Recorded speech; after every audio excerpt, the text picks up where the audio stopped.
Assalamualaikum warahmatullahi wabarakatuh. Perkenalkan, nama saya Raffi Siti Gazmi.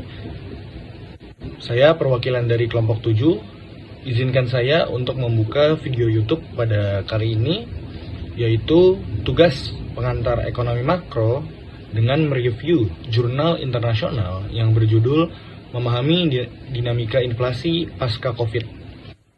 Izinkan saya untuk memperkenalkan anggota kelompok saya. Yang pertama ada Nazwa Zafirah, yang kedua ada Keisha Alifa Dayanara, lalu ada saya sendiri Raffi Siti Gazmi, lalu yang terakhir ada Ika Ardianti. Sekarang kita lanjut ke bagian pertama, yaitu adalah judul dan identitas jurnal. Jurnal ini berjudul Understanding Post-Covid Inflation Dynamics, ditulis oleh Martin Hardings, Jesper Linde, dan Matthias Trabant.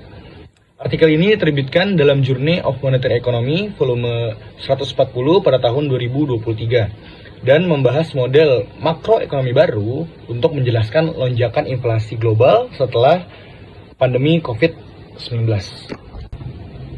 Sekarang kita masuk ke bagian latar belakang. Inflasi mengalami lonjakan tajam pasca COVID. Berbeda dari periode sebelumnya yang cenderung stabil, fenomena ini tidak dapat dijelaskan secara memadai oleh model ekonomi makro lama yang menggunakan kurva Phillips Linear. Kurva Phillips Linear adalah kurva yang menggambarkan hubungan antara pengangguran dan juga inflasi. Oleh karena itu, muncul kebutuhan untuk mengembangkan pendekatan baru seperti model dengan kurva Phillips nonlinear yang mampu menangkap transmisi guncangan inflasi yang lebih kuat. Dalam kondisi inflasi tinggi, pemahaman ini penting untuk membantu bank sentral dalam mengurus kebijakan moneter yang lebih efektif di tengah tantangan ekonomi global yang dinamis. Di sini saya akan menjelaskan mengenai tujuan penelitian. Tujuan utama penelitian ini adalah untuk membangun model makroekonomi dengan kurva Phillips yang nonlinear agar bisa menjelaskan lonjakan inflasi pasca COVID. Penelitian ini juga bertujuan mengkaji peran permintaan yang tidak linear dan implikasinya terhadap kebijakan moneter dan stabilitas harga.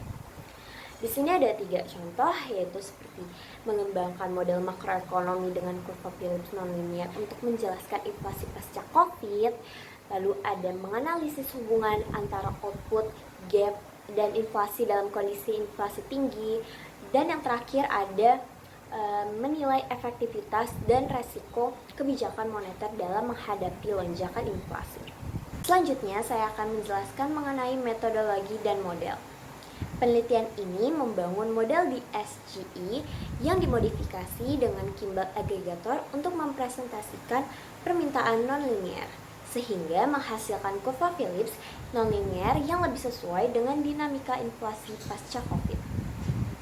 Penulis mengembangkan model berbasis kerangka pada tahun 2007 dengan modifikasi melalui agregator Kimball-nya di tahun 1995. Model ini kemudian diestimasi menggunakan data makroekonomi Amerika Serikat dari tahun 1965 hingga 2022 dengan pendekatan Bayesian, dan terbukti lebih akurat dibanding model linear dalam menjelaskan tinggi dan respons kebijakan moneter. Hasil utama penelitian ini menemukan bahwa kurva Phillips tidak lagi linear seperti dalam model konvensional. Ketika inflasi berada pada level rendah, hubungan antara output gap dan inflasi sangat lemah atau datar, artinya perubahan aktivitas ekonomi tidak banyak mempengaruhi tingkat inflasi. Namun saat inflasi sudah tinggi, kurva tersebut menjadi jauh lebih curam, sehingga bahkan guncangan kecil terhadap biaya produksi, cost push shocks, dapat menyebabkan lonjakan inflasi yang besar. Temuan ini menjelaskan mengapa inflasi pasca COVID begitu cepat meningkat karena kondisi awal inflasi yang sudah tinggi membuat perekonomian lebih sensitif terhadap tekanan harga. Dengan kata lain, respons inflasi menjadi semakin tidak proporsional terhadap guncangan, tergantung pada posisi awal inflasi. Selanjutnya ada simulasi dan temuan tambahan. Model nonlinear memperlihatkan bahwa risiko inflasi meningkat saat inflasi awal tinggi. Pengetatan moneter harus lebih agresif untuk mengendalikannya, tetapi akan menimbulkan kerugian output yang lebih besar. Model ini juga terbukti lebih akurat dalam menjelaskan data inflasi pasca COVID dibanding model tradisional. Implikasi kebijakan. Temuan dalam penelitian ini menunjukkan adanya trade-off yang lebih besar antara inflasi dan output, terutama ketika inflasi sedang tinggi. Artinya, ketika bank sentral ingin menurunkan inflasi dengan kebijakan moneter yang agresif, mereka harus siap menghadapi resiko penurunan output yang lebih besar. Oleh karena itu, pemahaman terhadap struktur permintaan dan inflasi yang non-linear menjadi sangat penting agar kebijakan yang diambil lebih tepat sasaran dan tidak memperburuk kondisi ekonomi.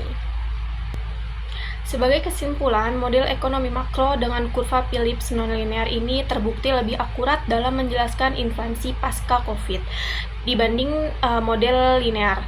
Karena model ini bisa menangkap pengaruh guncangan biaya dan permintaan yang lebih kuat saat inflasi tinggi. Hal ini menunjukkan bahwa bank sentral menghadapi tantangan yang lebih besar untuk mengendalikan inflasi tanpa mengorbankan stabilitas output. Maka dari itu dibutuhkan kebijakan moneter yang lebih hati-hati dan responsif terhadap dinamika ekonomi yang semakin kompleks. Demikian presentasi dari kelompok kami mengenai dinamika inflasi pasca COVID. Semoga materi yang disampaikan memberikan gambaran yang lebih jelas mengenai tantangan kebijakan moneter di masa yang sekarang. Kami dari kelompok 7 mengucapkan terima kasih atas waktu dan perhatiannya. Wassalamualaikum warahmatullahi wabarakatuh.